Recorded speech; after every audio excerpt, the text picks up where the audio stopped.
देश में ही नहीं बल्कि देश के बाहर भी है। और जैसा बताया गया मेरे पूर्व कि दुनिया के बाकी 10 देशों में भी लगभग 250 से ज़्यादा हॉस्पिटल के नेटवर्क के साथ यह ग्रुप अपनी सेवाएं दे रहा है। समर्पित भाव और उसी हेल्थ केयर स्टैंडर्ड के साथ मैं उम्मीद करता हूं कि कश्मीर के भाई बहनों की देखभाल भी आप करेंगे।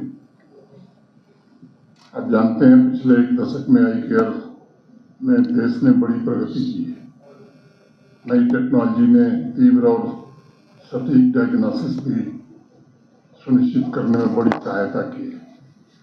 आर्टिफिशियल इंटेलिजेंस द्वारा संचालित डायग्नोस्टिक ने अनेक रोगों को और खासतौर से आंख की प्रॉब्लम्स के प्रारंभिक संकेत पहले ही डॉक्टर्स को उपलब्ध कराने लगे हैं। टेक्नोलॉजी की वजह से ही आवश्यकताओं के अनुरूप निजी तौर पर ट्रीटमेंट, पर्सनल ट्रीटमेंट और देखभाल ये संभव हो पा रही है। और इसलिए मैं उम्मीद करता हूं कि श्रीनगर के ईसाई हॉस्पिटल का केयर इसकी पहचान बने और एक अच्छे संस्थान के रूप में घाटी के लोगों को ट्रीटमेंट उपलब्ध करा पावे, जो दिल्ली, मुंबई, चेन्नई या बाकी बड़े शहरों में लोगों को सुविधा मिलती है। हेल्थ केयर जम्मू कश्मीर का मैं समझता हूं कि देश के बाकी हिस्सों से थोड़ा बेहतर है।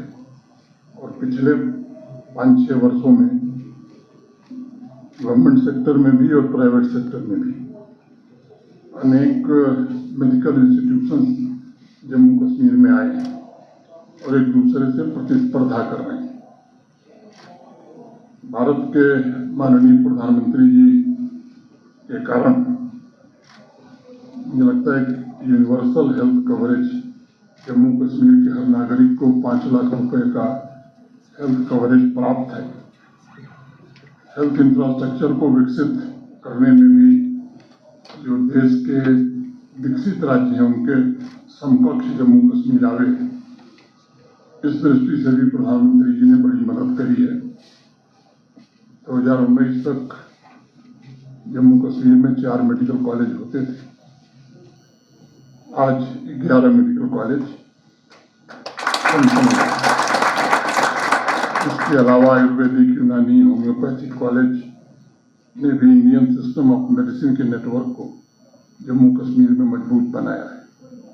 2 एम्स की स्वीकृति भी भारत सरकार ने दी, जिसमें जम्मू का एम्स फंक्शनल हो गया है और कश्मीर का एम्स अवंतीपुरा अगले साल फंक्शनल हो जाएगा। इन सभी इंफ्रास्ट्रक्चर के पीछे मकसद एक ही रहा है कि यहाँ के नागरिकों के स्वास्थ्य की देखभाल अच्छे से हो सके, उनकी जिंदगी खुशहाल हो सके। प्राइवेट सेक्टर में भी अब यहाँ मेडिकल के फील्ड में कई नए इंस्टीट्यूशंस आ रहे हैं।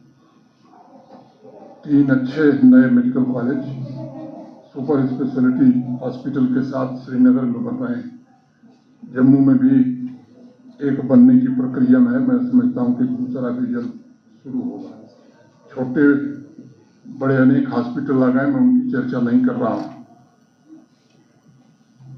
अब इसके कारण अनेक ऐसे इनिशिएटिव भी प्रशासन ने दिए हैं जिससे इमरजेंसी में लोगों को बेहतर सुरक्षा कवच प्रदान किया जा रहा है और सभी आयु वर्ग के लोगों के लिए स्वस्थ जीवन और कल्याण सुनिश्चित करने का प्रयत्न हो रहा है। पूरे हेल्थ सिस्टम को पिछले 5-6 वर्षों में सेंसिटाइज किया गया है और आवश्यक स्वास्थ्य सेवा सुनिश्चित करने की दिशा में एक महत्वपूर्ण कदम भी उठाया गया है। आई केयर क्षेत्र में भी doctor Agarwal eye hospital advance services के द्वारा अपना महत्वपूर्ण योगदान इस क्षेत्र में देंगे, ऐसा मैं मानता हूं। मेरा आग्रह होगा मेडिकल सेवा आवाम के सभी वर्गों के लिए सुलभ हो। ये अगर आप सुनिश्चित कर सकेंगे तो मुझे लगता है ये एक अच्छा काम होगा। और मैं चाहूँगा भी कि सेवा भाव से कश्मीर घाटी के अलग अलग हिस्सों से समय समय पर सुदूर खासतौर से बॉर्डर एरियाज में आई चेकअप कैंप्स अगर आप लगाएंगे